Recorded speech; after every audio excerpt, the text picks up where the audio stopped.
Bismillahirrahmanirrahim. Assalamualaikum warahmatullahi wabarakatuh. Alhamdulillah wa syukurillah wa ni'matillah. La khawla wa la quwata illa billah. Wassalatu wassalamu ala rasulillah amma ba'd. Jumpa kembali di channel Sunyi Sepi. Semoga kisah dan cerita dari channel ini bisa memberikan wawasan dan menghibur untuk kita semua. Untuk kalian juga pendengar setia cerita horor dan misteri. Tapi sebelumnya kita saling mendoakan semoga kita dan kalian hingga saat ini dan kedepannya nanti selalu dalam lindungan Allah Subhanahu wa Ta'ala, selalu diberikan nikmat sehat, dipanjangkan umurnya, dilancarkan rezekinya, dan dimudahkan dalam segala urusan. Amin amin ya rabbal alamin. Kali ini saya mengisahkan cerita kesaksian dari salah satu teman yang pernah melakukan ritual pesugihan tuyul. Nah, ini kisahnya itu tentang dua orang. Sebut saja namanya Tono sama Denny. Tono ini narasumber.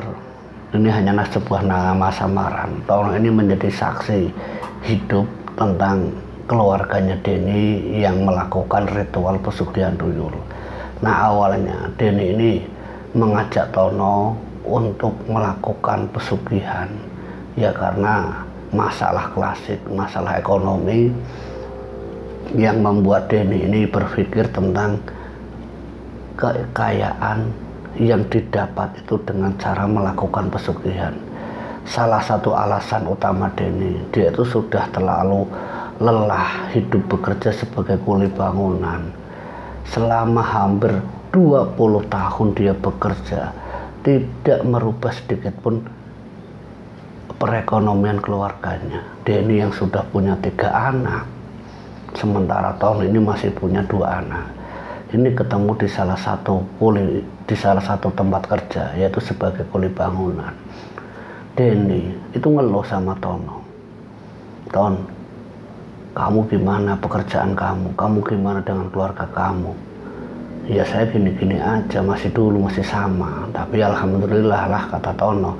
Ya bagaimanapun juga ini pekerjaan saya, demi anak istri saya harus tekuni. Ya sedikit banyaknya saya syukuri, kata Tono. Nah, tapi berbeda dengan Denny. Emang kamu gak pengen kaya, Ton? Siapa sih dan orang yang gak mau kaya? Orang itu ya kepingin kaya, kepingin nyuruh-nyuruh, nggak selalu disuruh, siapapun kepingin. Tapi ya kita ngukur.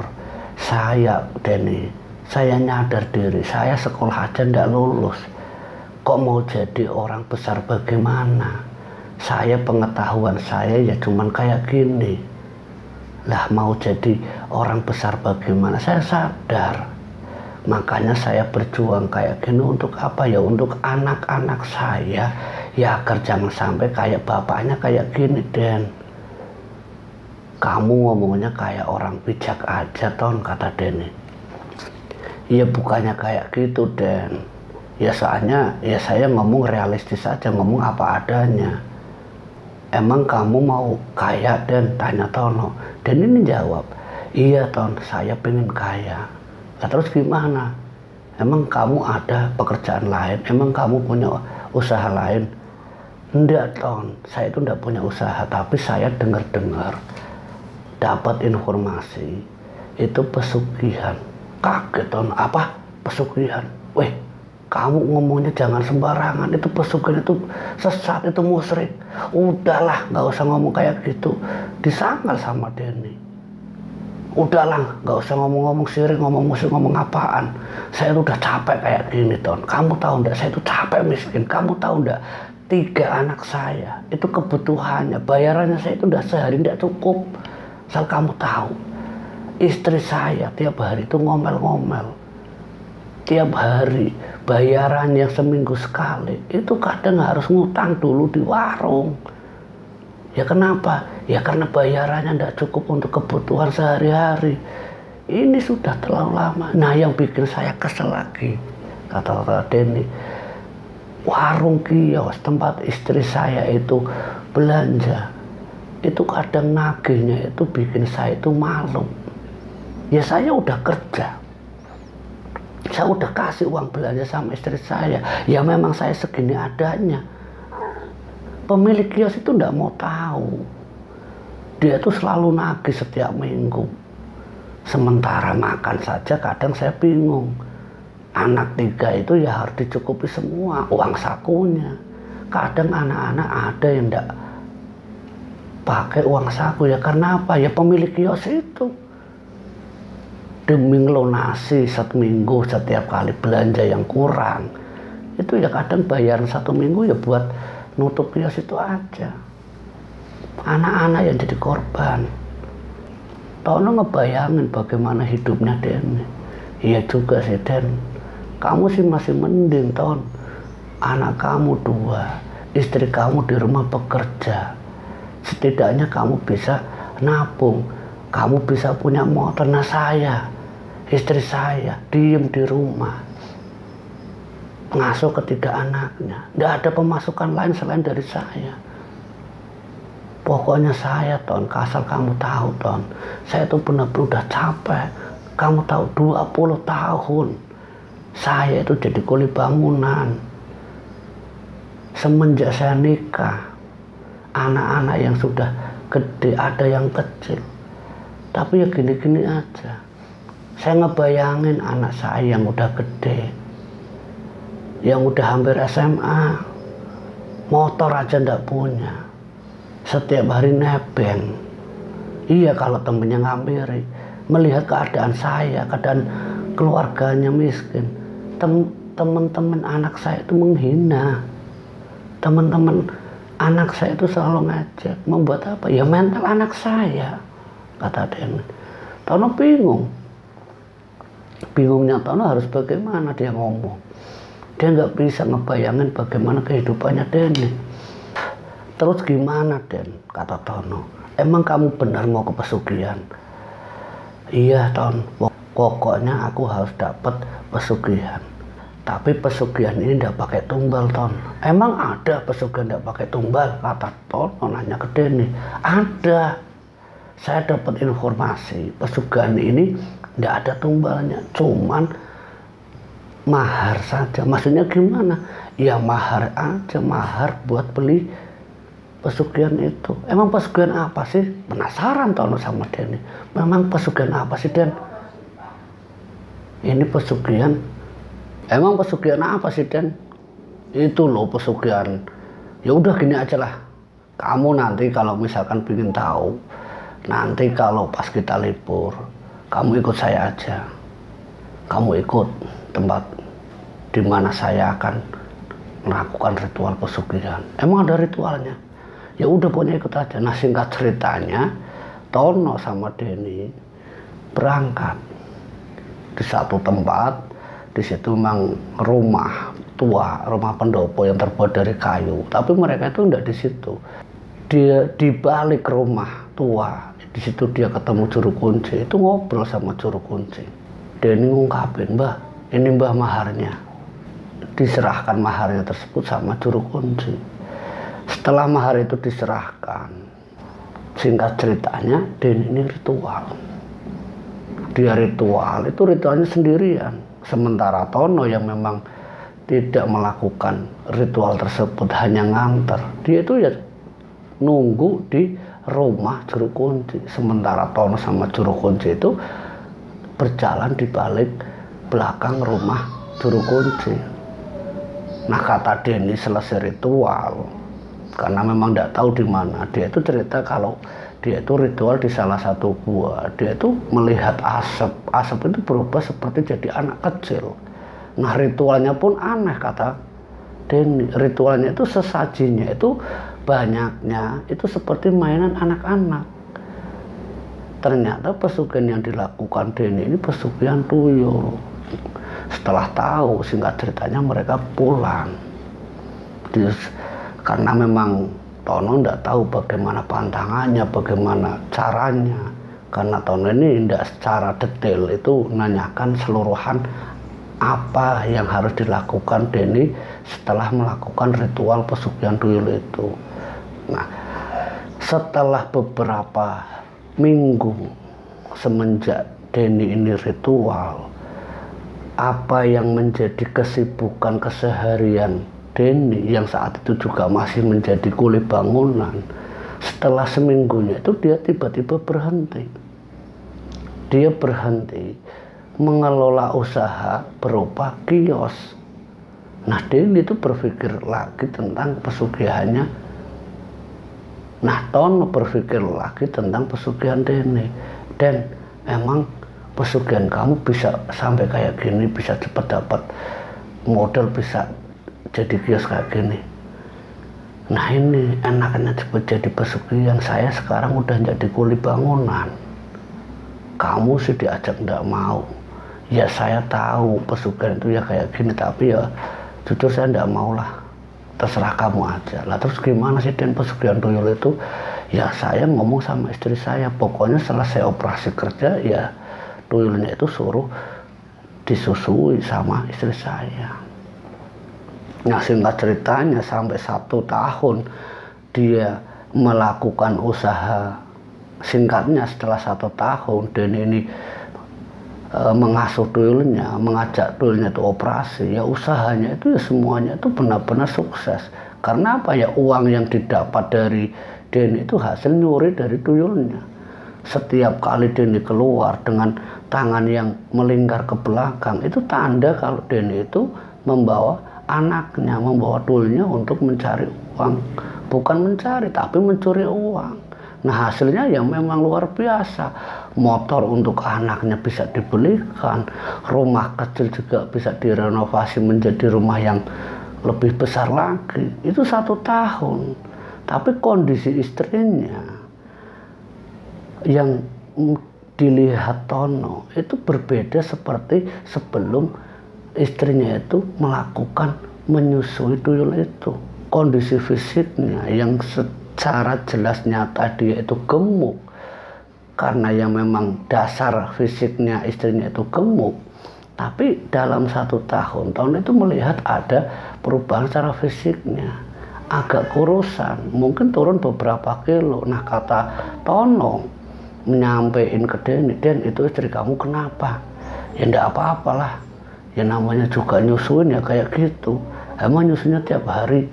Ya tiap hari lah, karena operasinya tiap hari. Kalau pokoknya ya setiap operasi ya istri saya harus nyusui, entah itu jam 2 pagi, entah itu jam 10 pagi, entah itu jam 2 dini hari, entah itu jam 2 siang. Pokoknya selesai operasi ya dulu itu minta jatahnya ya susu dari istri saya. Nah, semenjak saat itu 1 tahun hubungan mereka ini pernah ketemu, ini udah tidak ketemu lagi sampai beberapa tahun, karena memang Denny sama Tono waktu itu dapat pekerjaan di luar kota. Dia bekerja sampai keluar kota ikut proyek, jadi pulang ke kampung itu jarang. Sampai 3 bulan sekali kadang ketemu Denny. Itu perubahan secara ekonominya, perubahan secara kekayaannya itu ya bisa dibilang itu drastis. Hanya menjual toko kelontong yang sederhana, tapi bisa beli motor, bisa merenovasi rumah. Bahkan kabar-kabarnya setelah 1,5 tahun Denny ini mau beli mobil.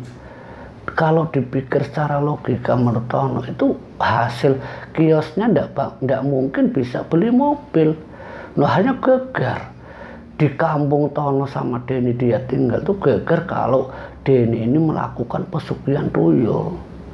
Karena salah satu warga itu pernah memergoki tuyulnya si Denny. Itu ketahuan sama warga, cuma ndak ketangkep. Nah, desas-desus kabarnya saat Denny ini sedang jalan-jalan di area kampung dia tinggal, dia itu seperti menurunkan anak. Dengan dia jongkok, tuyul itu seperti disuruh untuk bekerja. Tangan yang tadinya melingkar itu tiba-tiba seperti jalan seperti biasa. Nah, saat orang yang dicuri itu tahu ada tuyul yang datang, mungkin dia itu punya kelebihan atau apa. Nah, Denny yang waktu itu tuyulnya itu ketahuan, Denny langsung ngajak tuyulnya itu langsung lari dengan cara menggendong. Nah, semenjak itu akhirnya ketahuan kalau Denny itu mempunyai pesugihan tuyul. Tapi ya tetap saja Denny tidak peduli orang kampung sekitar dia tinggal bicara tentang pesugihannya. Dia tidak peduli. Nah, cuman perubahan yang dia lakukan, kata Denny, cerita dari Tono, Tuyulnya itu operasinya tidak di kampungnya lagi, tapi di kampung-kampung yang lain, dan itu pun tidak setiap hari.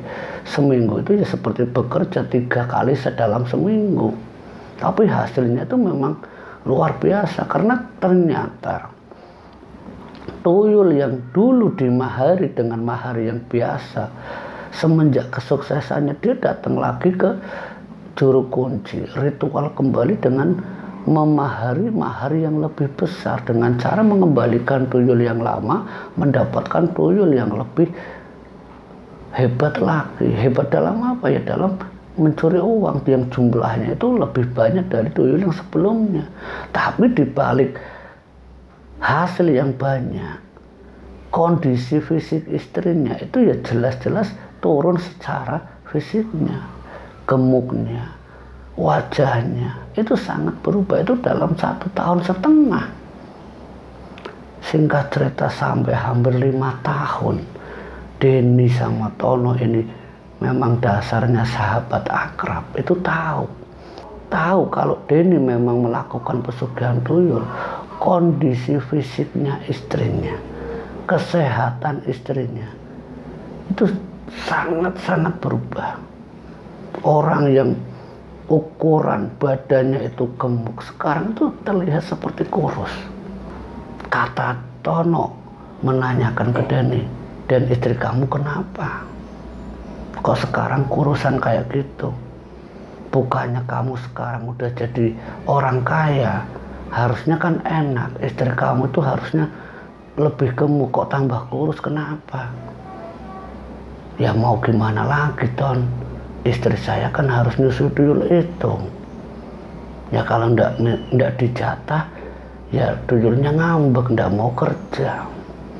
Denny itu kalau cerita sama Tono ya terbuka, ndak ada aling-aling ya, karena Tono tahu Denny memang melakukan pesugihan tuyul.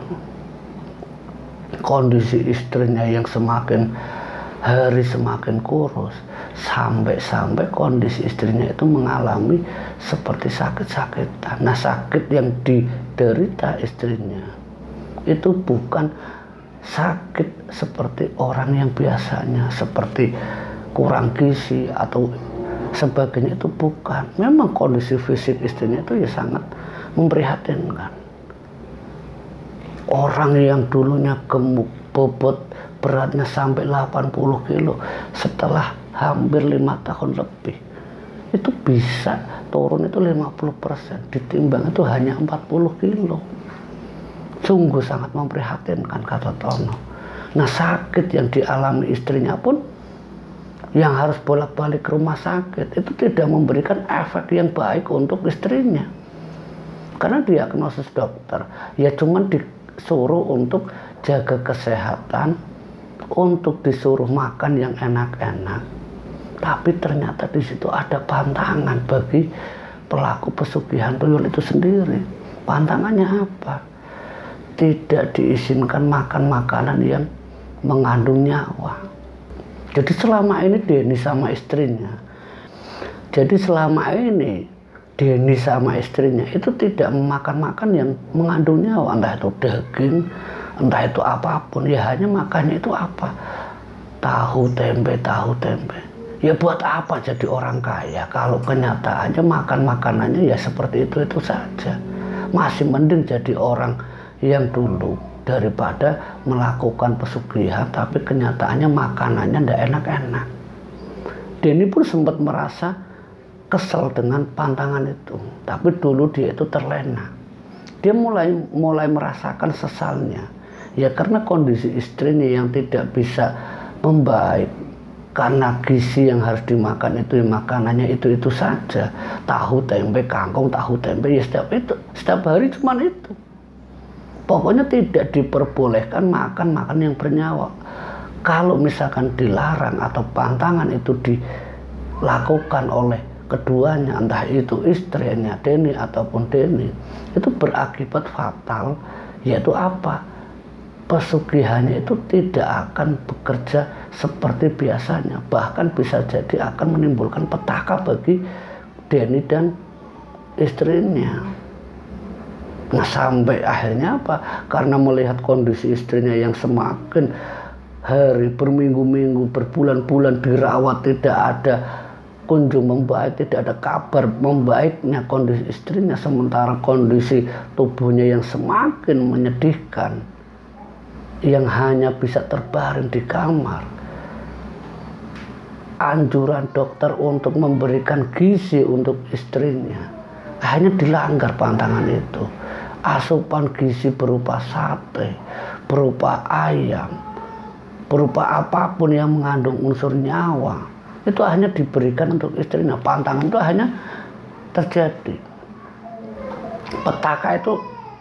Petaka itu hanya terjadi pada keluarganya Denny sama istrinya. Yang pertama, di balik kesuksesan dan kejayaan Denny dengan usahanya, dengan kekayaannya, Tuyul itu ternyata marah. Marah yang membuat istrinya itu seperti dicekik oleh Tuyul itu, yang membuat istrinya akhirnya meninggal dunia. Melihat istrinya yang nyata-nyata dibunuh oleh Tuyul itu tanpa sadar, Denny emosi, dia marah, menendang Tuyul tersebut sampai Tuyul itu benar-benar menghilang dari tatapannya Denny. Karena Denny tahu betul bagaimana Tuyul itu membunuh istrinya. Ya semenjak pantangan itu dilanggar oleh istrinya. Saking emosinya Tuyul itu ditendang sama Denny sampai Tuyul itu tidak pernah balik lagi ke rumahnya Denny. Beberapa minggu setelah kejadian tersebut, mungkin setelah 40 hari meninggalnya istrinya Denny, kata Tono, Denny ini mengalami seperti orang yang selalu dalam gangguan-gangguan gaib. Pengaruhnya itu selalu, halusinasinya itu seperti ke bawah sosok Tuyul itu. Entah itu masuk ke dalam tubuhnya atau memang dia itu masuk ke alam lain, kata Tono. Karena Tono mendampingi Denny dengan keadaan dia yang sedang berduka waktu itu, melihat Tono di setelah 40 harinya itu benar-benar hidupnya itu seperti orang gila. Sementara anak-anaknya yang sudah bekerja dengan kekayaan yang dimiliki orang tuanya, ya mereka bisa berusaha, tapi melihat kondisi orang tuanya yaitu Denny, sampai tahun ini tanya sama anaknya, ini bapak kamu kenapa kok sampai seperti ini? Ini bapakmu kenapa? Ini Denny kenapa? Nanya sama anaknya, anaknya bingung, tidak bisa jawab apa-apa. Ya tidak tahu Pak De. Cara memanggil anaknya Denny ke Tono, ya nggak tahu Pak De. Soalnya bapak kayak gitu aja semenjak ibu itu meninggal. Sampai singkat ceritanya, kondisi Denny itu dibawa ke rumah sakit, sampai dibawa ke rumah sakit jiwa. Kondisinya semakin hari semakin memburuk. Hanya dan sampai sekarang Denny itu masih ada di rumah sakit jiwa. Dia semenjak menendang Tuyul itu tidak bisa disembuhkan lagi.